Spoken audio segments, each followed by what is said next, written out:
அனைவருக்கும் என்னுடைய முதற்கண் வணக்கத்தை தெரிவித்துக் கொள்கிறேன்.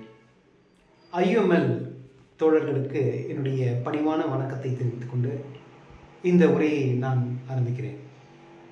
அன்பர்களே, ஒரு செக்யூலர் கட்சி அமைக்க வேண்டும்.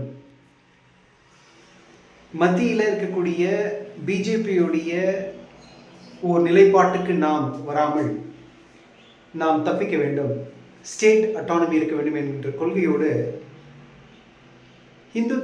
இந்துத்துவா ஆதரிக்கும் பிஜேபியை நிராகரித்து நமது கட்சி தலைவர் திரு விஜய் அவர்கள் இந்த ஒரு முடிவை எடுத்திருக்கிறார். அவர் உங்ககிட்ட வந்து உதவி என்று கேட்கும் பொழுது நீங்கள் உதவி செய்ய வேண்டும் அல்லவா?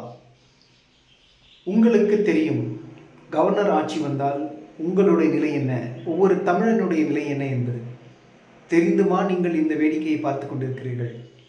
அல்லாஹ் என்று ஒவ்வொரு முறையும் நீங்கள் தொழும், உங்களுக்கு தொழுகைக்கு போகும் ஒவ்வொரு எனது அன்பார்ந்த சகோதரர்களுக்கு சகோதரியினருக்கு கேட்டுக்கொள்வது, ஒரு செக்யூலர் கவர்மெண்ட்டை நீங்கள் உருவாக்க உதவி செய்ய வேண்டாமா?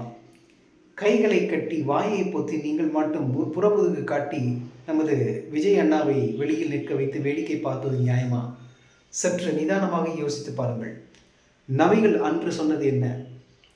நல்லாட்சி வேண்டும், அந்த அரேபிய நாட்டுக்குள்ளே இருக்கக்கூடிய கைவர்களை கொள்ள வேண்டும் என்று தானே அவர் வாளெடுத்து போராடினார்.